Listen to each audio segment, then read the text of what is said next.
Beautiful Colorado sunset happening. Out walking the dog.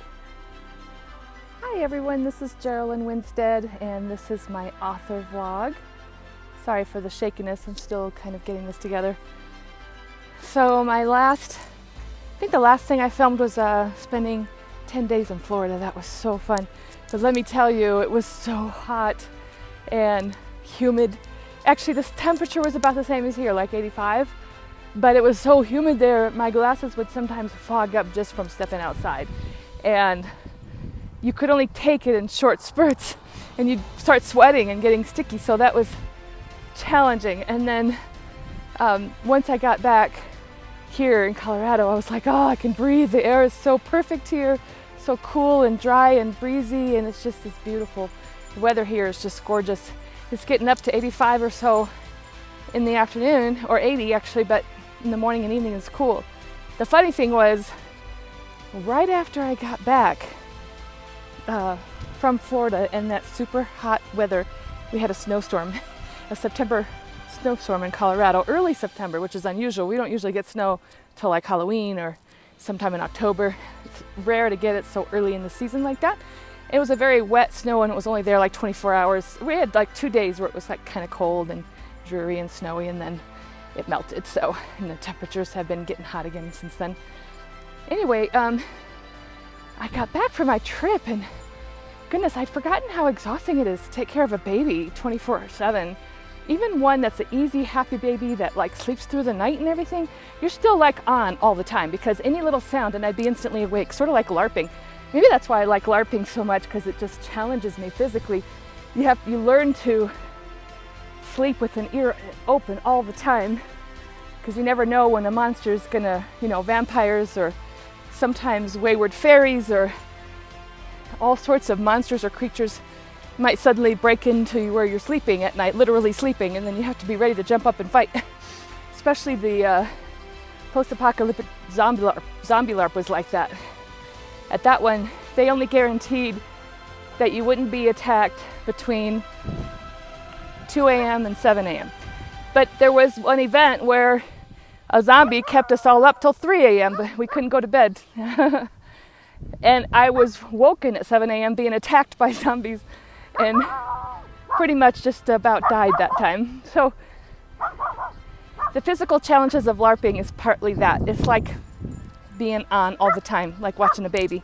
So after 10 days of this, I was exhausted, but I got back and discovered the night I got back that my regular client, who I've been ghostwriting for, and she's awesome, but she doesn't communicate real well because she's super busy, and without any warning, she just suddenly ended the contract. Like she actually had been paying me, had been my main income for 2 years. She kind of kept me on the payroll. It was only 5 hours a week, but I was getting paid a decent rate, and so that was helping me to pay my bills. And that was like all of a sudden, with no warning, she decided to end that contract, and she still wants me to write book 4 of the series, but she's not letting me know when that will be. It could be in a week or it could be in a year. And so the hourly work I was doing with her was specifically for planning, preparation, research. I do a lot of research in my writing. It makes the writing so good when you can actually pull in real historical or mythical legends and facts and archaeological information or historical accurate information or scientific, any of it enhances your writing so much. So she'd been paying me, even in between ghostwriting the book, she'd been paying me to continue researching, planning, and prepping for the next book and all that. So anyway, I got back totally exhausted, sleep deprived a little bit, and discovered my income was completely gone. And this is important because I used to have a mermaid business, and I ran it for 7 years, and it did well for a while, but I was forced to close it. I hung on to the bitter end, but I was forced to close it, and then had to take on all of the business debt, which was a lot, and I'm still getting all that paid off. So I need to make a certain amount of money every month to pay that off. And I'm very blessed because my husband pays the bills, right? So I don't have to worry about rent or food or anything like that. But we have our money separate, and if I want anything fun like to go out to eat or to buy clothes for myself or magazines or books or yarn for my knitting or LARPing or anything else I want to do, I have to pay for it myself. And he manages the budget for the family. And anyway, so I've been able to get by with part-time work. I feel like I've had a lot of help from God in with these debts and getting them, some of them settled and some of them paid off. And I was able to put them all together into an emergency loan recently, the remaining. So it is important that I have income all the time. So anyway, that was kind of stressful. So then I had to, without even having a day off to rest or anything, I had to get right on Upwork and get to work submitting as many proposals as I could, as fast as I could, to get projects and clients. See, a lot of the projects on Upwork are little short-term projects, like $100 here, $130 here or something like that, or $130 there, and that doesn't really add up to the kind of income I need. So anyway, I submitted a whole bunch of proposals, got a few interviews. I landed one to write an article, and the article was about the 10 best and most affordable places to live in Colorado. And so that was really fun, actually. So I landed that, and then there was another guy that wanted me to do a project, but it turned out to be more involved than I originally thought and not nearly enough money for the kind of work he wanted. And at the same time as that, I had an interview to become a virtual assistant and was offered that. And that's an actual normal, like regular part-time job, 20 hours a week to start, which may become full-time. It's not a lot of pay, you know, especially when you take into account that Upwork takes a fee and then I have to set aside 25% in taxes. But this is an important investment because it's steady work with a good company. I get to work from home. I don't have to be constantly looking for new contracts all the time. It's work I love doing. It's a virtual assistant, and mainly I'm doing online research, which I love doing that. And there's real potential that I'll get put to full-time eventually, or maybe they'll hire me so I won't be a contractor anymore, and then my pay would go up, you know, and stuff like that. So a lot of potential, and so I felt that was worth taking the lower pay so I could have a steady job. It's part-time. So that was a real blessing. So a couple weeks here where I'm not doing much paid work, but I was able to start that one pretty quick.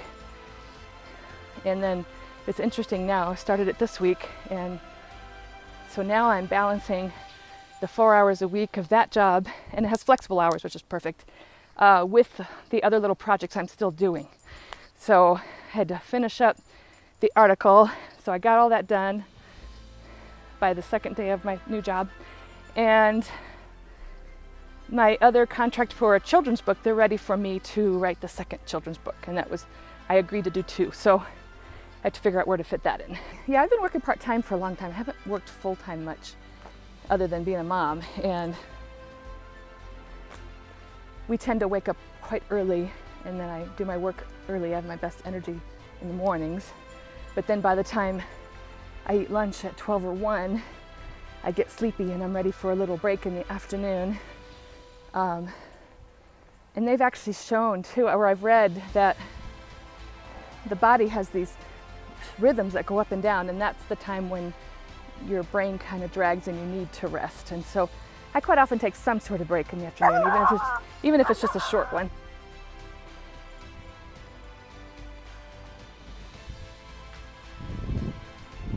You see the sunset? So pretty.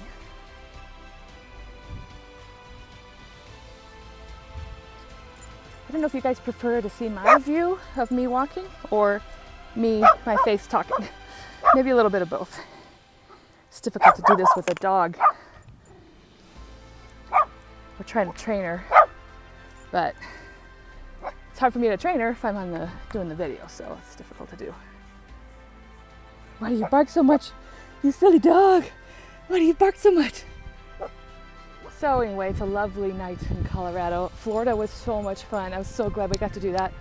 But my goodness, this is a gorgeous state. Colorado is just so beautiful. Look at those clouds. And then we got the sunset going on here behind Pikes Peak. It's just lovely. The weather here is so great. I love it. So lately I've been getting up about 5:30 in the morning, but like today I woke up at 4:30 in the morning and was wide awake. So I get up early, and because I got extra early, I got to do yoga this morning. But I do start my work hours kind of early because my boss is in Michigan 2 hours later, so she wants me to do morning hours to overlap a lot of her hours. So I think generally I'm going to be working 8 to noon, but it's flexible, so I can work 2 or 3 hours in the morning and then put in a couple in the afternoon, or most days I'll get it all done in the morning. But if I need to run an errand or do something, I can do that. So my schedule's changing, and this will be really interesting. The nice thing about a part-time job is you have to structure your life and you get more done. So yeah, sorry about the barking dog. I don't mind her barking at other dogs because other dogs bark at her, and they all love doing that. It's just that we don't want her barking at people and rushing them, even though she's never bit anybody, but she likes to rush at them and bark, and that's the annoying, rude part. So she's our daughter's dog.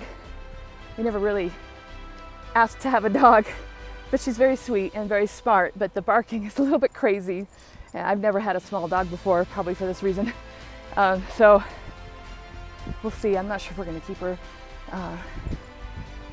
because like I said, our daughter felt like she couldn't take her with them when they moved to Florida, and with the new baby and everything, so they left the dog with us because we said we would take her for now. But I don't know if we want to take on the commitment of at least 10 years of having a dog, because we were right at the stage in our life where kids are grown and starting to move out of the house, and we kind of want a quiet house, and we want to move away from having pets. We're like kind of done with all the pet stuff. We have 2 cats besides this dog, and we're kind of like ready for a quiet house without hair and without litter boxes and without dog poop or cat poop or anything like that. So we don't really want to have a dog right now, but she's very sweet and we care about her. Not sure what to do about that, so we're figuring this out. She's a sweet little Chiweenie. She's a little bit over enthusiastic when it comes to the barking, but she's really smart. So if we do decide to keep her permanently, we'll have to do some dog training and stuff.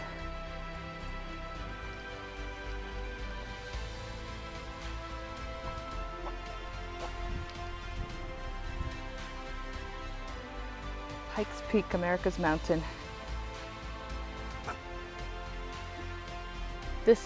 Every city kind of has their own personality, but one of the things that stands out about Colorado Springs is that we have the most amazing view of Pikes Peak. It's a little hard to see with the light behind it right now, but in my opinion anyway, we have the best, most dramatic mountain view of all the towns on the Front Range, because we're right at the foot of Pikes Peak, and it juts up all by itself out of the plains. And so it's just gorgeous.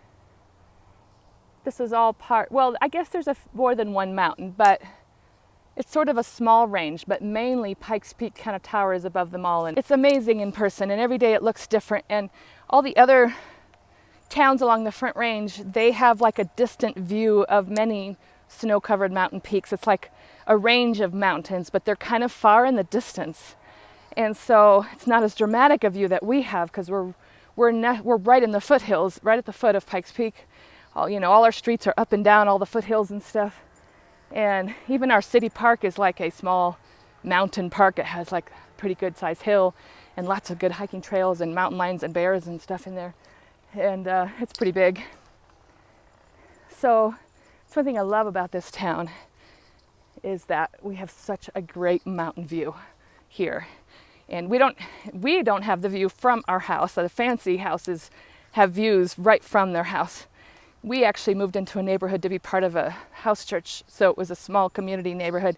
So from our house itself, we can't see the mountain. But the mountain dominates the entire landscape of the city, so anytime you go anywhere, you see it, and so it's always in sight, pretty much. And I try never to take it for granted because it's just so beautiful. Although in the summer, there's usually not snow on it. It's just a brown, the top of it is brown, which is not as pretty. But in the winter, usually all winter long, in most of the winter, you have the snow cover on top, and it's just gorgeous. So yeah, this is Geraldine Winstead. This is my author vlog, Geraldine's super secret author vlog. I would love it if you bought me a coffee on Patreon. Link is below. Have a good day.